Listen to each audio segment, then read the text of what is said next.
the late, great Duane Allman. Rock and roll will tell you right where everything's at, man. It's like a newspaper for people that can't read. It's blues, but it's not like blues so much. It's like just something to move your feet, man, and move your heart and make you feel good. Well, the reunited Allman Brothers Band is back to make us feel good all over again. Newcomers to the group will no doubt be turned on by their latest album, 7 Turns. But will the longtime fans be satisfied? Brother Greg Allman. It's definitely Allman Brothers through and through. That's one of the many good things about it. It's got the twin guitars, of course. They put a lot of names on a lot of different things, and everybody seems to have a name on it. Well, I would call it Allman Brothers music because, like Fingerprints is one of a kind. But if I had to put it in terms, I would call it, how about this? I'd call it honest rock and roll blues jazz fusion. How about that? Sounds good to me. Hi, I'm Dan Neer. Join me over the next 2 hours for some good, clean fun. Media America Radio presents part 1 of the Allman Brothers Band. Up close.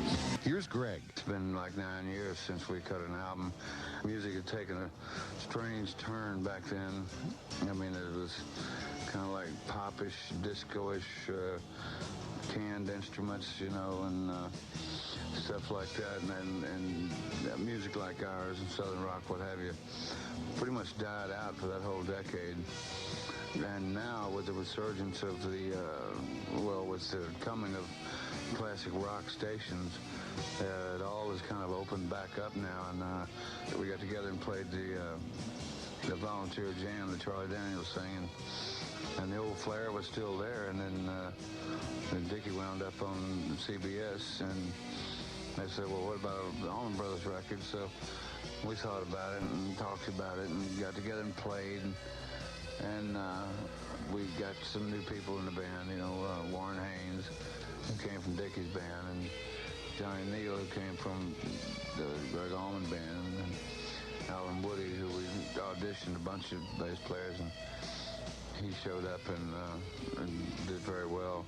And then we went out and did the 20th anniversary tour last year, and it was really successful. We all had a wonderful time, and everybody's rapport with each other was just it was just like we picked up where we left off, and we're all looking forward to it. Dickie Betts. We get compared to ourselves.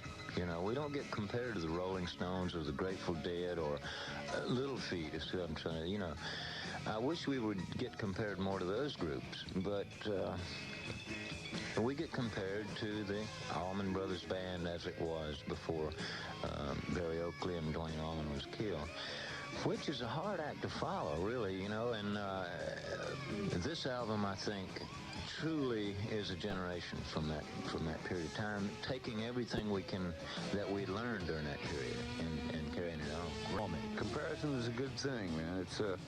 It's a good reason for change. It's a good reason for motivation. It's rejuvenating. It puts a feeling of youth in me, man. I like it. The Allman Brothers turn ourselves and head back to Nashville, Tennessee. It's 1959, and Greg and Duane are about to catch the blues bug. Here's Greg. We had gone to our first concert, which consisted of Jackie Wilson was a headliner, and second was Otis Redding, and then had Patti LaBelle and the Bluebells and B.B. King. And he said, man, Gregory, what have they got here? He said, we got to get into this, man. We were just blown away. And so I immediately went Susan Roebuck and bought me this $22 guitar. And it was one of those made your hands bleed, But I slaved over this guitar, and he got into it, and he quit school, and he just, overnight, man, he was a natural. I taught him the basic math. I taught him a bar chord. I turned him on to Jimmy Reed. That's about all I did. Crisis develops for the Allman Brothers Band. Don't miss the exciting rescue operation coming up. Let's pick up part 1 of the Allman Brothers up close in Daytona Beach, Florida. Mama Allman, along with her guitar-toting sons, has just rolled in from Nashville. Here's Greg. That's when we started learning how to play when we got to Florida. And we met up with these black dudes, and they taught us all this stuff. That's the great thing about music. There's no black, white, stop the fights. Never has been. Never will be. There's never any racist stuff in music. There's no politics. There's no religion. There's no violence.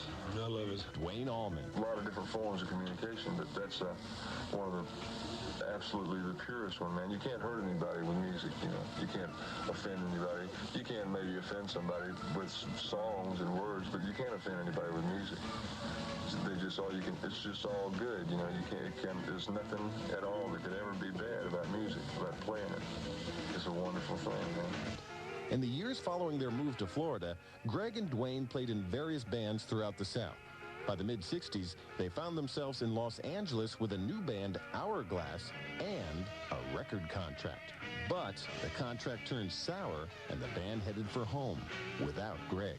I was held actually hostage, you know. They were going to freeze all of us from recording.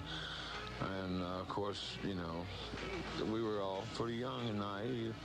You know, we probably could have beat it, you know, but we didn't have money for a lawyer, so my brother just said, oh, hey, screw it, I don't give a damn what you do, you know, and he was pretty uptight at me about staying, you know. He went to Muscle Shoals and became a staff guitarist there. He enjoyed that to a certain extent, but, you know, he's a road dog, just like all the rest of us, and he wanted to get back on the stage, you know. So he started putting what became the Allman Brothers together one by one, and he'd drive around this southeast, and it started out with J-Mo, and then he ran into Butchie, and then he ran into Dickie and Barry. So, while Greg was negotiating with his captors on the West Coast, brother Duane was busy putting together a piece of musical history. Here's drummer Butch Trucks. One day we were jamming. It's one of the first times in my life I've ever really felt the power that's the potential of music. And I mean, I'd go from chill bumps one minute to tears the next minute to just teeth gritting intensity the next minute. And then we finished playing. Duane just got up in the door and said, anybody in this room not going to play in my band, going to have to fight your way out. One day, March 26, 1969, the phone rang. About 3 in the afternoon, it was him, and he said, I got this band together.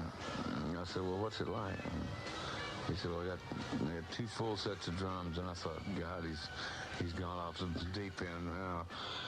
And he said, I got this hell of a lead guitar player, man, it ain't Dickie Betts. And I said, well, what in the hell do you do, you know? And he said, well, you'll see, because, you know, he'd learned to play slide during that time. And I thought, man, he's either got to be a hell of a joke or something. And he said, no, it's a great bass player. And I got there, and they played Trouble No More, the first song they played for me. It was like just a track, you know. And they had the lyrics, you know, laying there on the table. You know, it just blew me away, man. I just leaned against the wall and went, oh, God. Because I didn't really think that I could cut it, you know. Coming up, Greg Allman's dreams come true. The Allman Brothers Up Close Part 1 returns with Greg Allman in the midst of a predicament. I found myself surrounded by so damn many guitar players. At first, I was a lead guitar player. My brother was a rhythm guitar player, and he sang. And then that turned around, and if I was going to stay in the band, I had to sing or hit the bricks, you know. And then later on, it got to be the thing where everybody either had a keyboard player or a saxophone player. So I bought me one of those old gray Wurlitzer pianos. I remember the first song I learned was Wooly Bully. Remember that one? It went like this. But we digress. Back to Greg. That same day that Duane called me to come join the Allman Brothers, he said, oh, by the way, I need for you to play Hammond.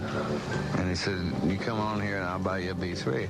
Hell, I couldn't pass that up because I'd sat down behind a B3 one time in my life, which had been about a week before, and I wrote Dreams, just bang, just like that, which is still the only song I've ever written on organ.